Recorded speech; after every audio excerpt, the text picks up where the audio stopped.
நேற்று நான் சட்டப்பேரவையில் பேசுகின்ற பொழுது எங்களுடைய மாநில தலைவருக்கு பிறந்தநாள் வாழ்த்துக்களை தெரிவித்த மாநில முதல்வர் அவர்களுக்கு அந்த பெருந்தன்மை இருக்கிறது. அதே பெருந்தன்மையோடு தீபாவளி திருநாளுக்கும் மாநிலத்தினுடைய முதலமைச்சர் வாழ்த்துக்களை தெரிவிக்க வேண்டும் அப்படின்னு கேட்டேன்.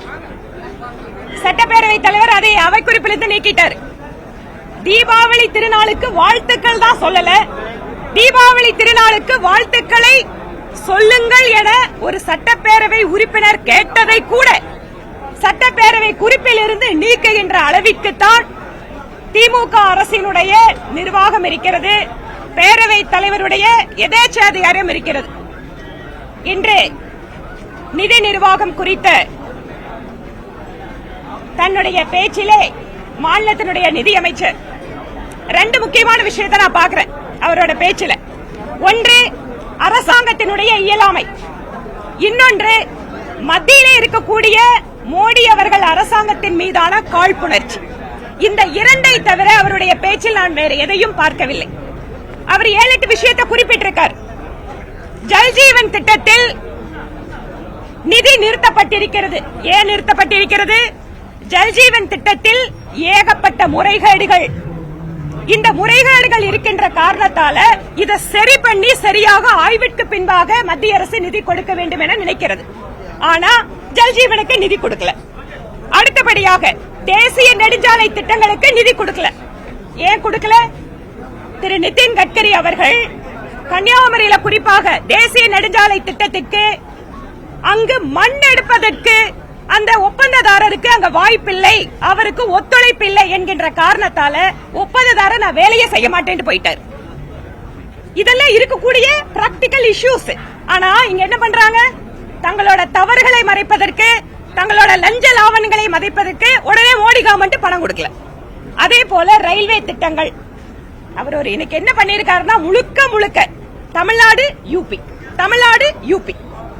உத்தரப்பிரதேசம் ரொம்ப வருஷமா காங்கிரஸ் கவர்மெண்டோட அந்த ஆட்சியின் கீழையும் அதுக்கு பின்னால வந்த ஒரு சில கவர்மெண்டாலையும் கிட்டத்தட்ட 50 வருடங்கள் பின்தங்கிய மாநிலம். அதை எதுக்குங்க திராவிட மாடல் ப்ரோக்ரசிவ் ஸ்டேட் டெவலப்டு ஸ்டேட்டோட ஒப்பிடுறீங்க? எனக்கு புரியல. அங்க இருக்கிற கல்வியினுடைய நிலைமை என்ன? இன்னைக்கு தாங்க அந்த மாநிலம் வளர துவங்கி இருக்கிறது. சிறிது சிறிதா வராங்க. நம்மள மாதிரி 4 மடங்கு அதிகமான மக்கள் தொகை கொண்ட மாநிலம்.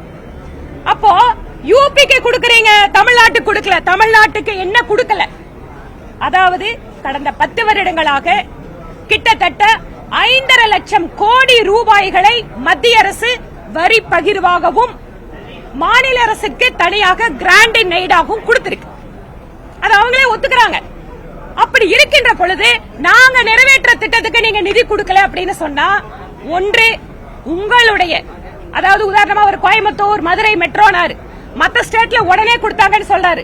மத்த ஸ்டேட்ல அந்த குறிப்பிட்ட என்னென்னவெல்லாம் தேவைப்படக்கூடிய ஆவணங்களோ அவையெல்லாம் சரியான முறையில் மத்திய அரசுக்கு அனுப்பப்பட்டது. ஆனா கோயம்புத்தூர் மெட்ரோ பொறுத்த வரைக்கும் அதுல ஏகப்பட்ட குளறுபடிகள் இருக்குன்னு திரும்ப திரும்ப மத்திய அரசாங்கம் இவங்க கிட்ட கேட்டு இருந்தாங்க. அதனால அனுமதி கொடுக்கறதுக்கு லேட் ஆயிருக்கு. அதே போல நிலுவைத் தொகை கொடுக்கல அப்படின்னு திரும்ப திரும்ப ஒரு குற்றச்சாட்டை வைக்கிறார். நம்முடைய மரியாதைக்குரிய மத்திய நிதியமைச்சர் இங்க தமிழ்நாட்டுக்கு வரும்போது கூட கேக்குறாங்க, எந்த இடத்துல என்னென்ன ஒரு வரவின் கீழே இல்ல பிரிவின் கீழே எந்த தொகை நிக்குது அப்படிங்கிற டீடைலா கேக்குறாங்க. ஆனா அதை கொடுக்க மாட்டாங்க. 19 இந்த கோடி வரல, 7% வரல, இதுதான் பதில் பேசிட்டு இருக்காங்க. அதையே தான் இன்னைக்கு அவர் பேசியிருக்காரு.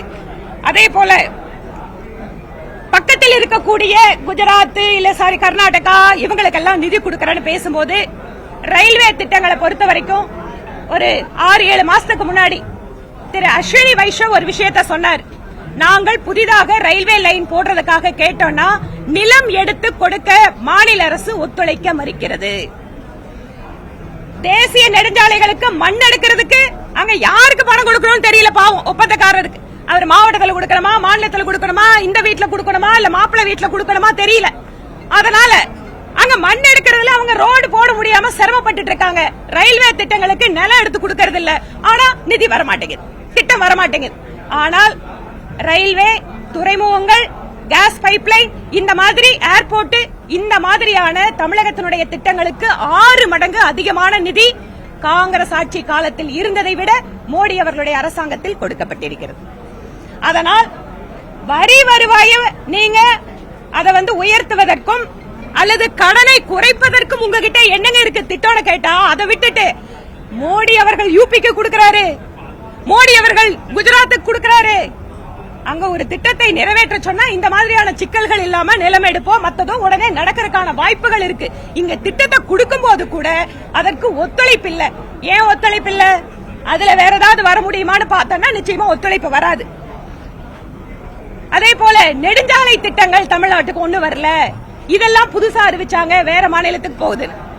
திராவிட முன்னேற்ற கழக அரசுக்கு ஒன்றை ஞாபகப்படுத்த விரும்புகிறேன். சென்னை சேலம் விரைவு வழித்தடம் அமைக்கின்ற அந்த உத்தரவு வருகின்ற பொழுது நீங்க என்னென்னவெல்லாம் போராட்டம் பண்ணீங்கன்னு ஞாபகம் இருக்கா? ஒரு திட்டத்தை அறிவிக்கின்ற பொழுது அதை எதிர்த்து போராடிவிட்டு ஆட்சிக்கு வந்ததுக்கு பின்னால ஐயோ எங்களுக்கு திட்டம் கொடுக்கல அப்படிங்கிற இந்த இரட்டை வேட நாடகத்தை திமுக அரசு நிறுத்திக் கொள்ள வேண்டும். அதனால ஒரு 2 மடங்கு கடனை வாங்கி வச்சிட்டு அந்த கடனுக்கு 30% வட்டி கட்டுறாராம். 4.25 லட்சம் கோடி கடனுக்கு 1.4 லட்சம் கோடி கடன் கட்டுறீங்கன்னு சொன்னா கிட்டத்தட்ட 30% யாராவது கடனுக்கு வட்டி கட்டுவாங்களா? அப்ப எந்த அர்த்தத்தில் இந்த மாதிரியான ஒரு விஷயத்தை எல்லாம் சட்டப்பேரவையில பேசுறாங்கன்னு தெரியல.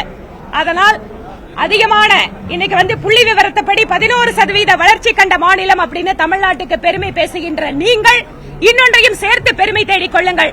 இந்தியாவிலேயே அதிகமாக கடன் வாங்கி இருக்கின்ற மாநிலமும் தமிழ்நாடுதான். கடன் வாங்கி இருந்தால் கூட மூலதன செலவிற்கு அதை பயன்படுத்தாமல் வெறுமனே மற்ற செலவுகளுக்கு பயன்படுத்தி இருக்கக்கூடிய மாநிலமும் தமிழ்நாடுதான். தங்களுடைய தவறுகளை மறைப்பதற்காக, தங்களுடைய இயலாமையை மறைப்பதற்காக மத்திய அரசின் மீது பழி போடுகின்ற வேலையை திராவிட முன்னேற்ற கழக அரசு நிறுத்திக் கொள்ள வேண்டும். 4.5 வருட காலம் நீங்க ஆட்சி நடத்தியாச்சு. கொடுத்த வாக்குறுதிகளை எதையுமே முழுமையாக நிறைவேற்றல. இன்றைக்கு கூட ஆணவ படுகொலைகளுக்காக நீதிபதி, உயர்நீதிமன்ற முன்னாள் நீதிபதி திரு பாஷா அவர்கள் தலைமையில குழு போட்டிருக்கீங்க. இதே போல தென் மாவட்டங்களில் சாதிய வன்முறைகளுக்கு அதற்கென்று தனியாக நீதிபதி சந்துரு அவர்கள் தலைமையில ஒரு குழு போட்டீங்க. அந்த அறிக்கை இது வரைக்கும் வெளியிட்டீங்களா? இல்ல. ஏதாவது நடவடிக்கை எடுத்தீங்களா? இல்ல. அப்ப இதுக்கு இப்ப திருப்பி எதுக்கு இன்னொரு தடவை கமிஷன்? இந்த கண்துடைப்பு நாடகத்தை தான் நாங்கள் கேள்வி கேட்கிறோம்.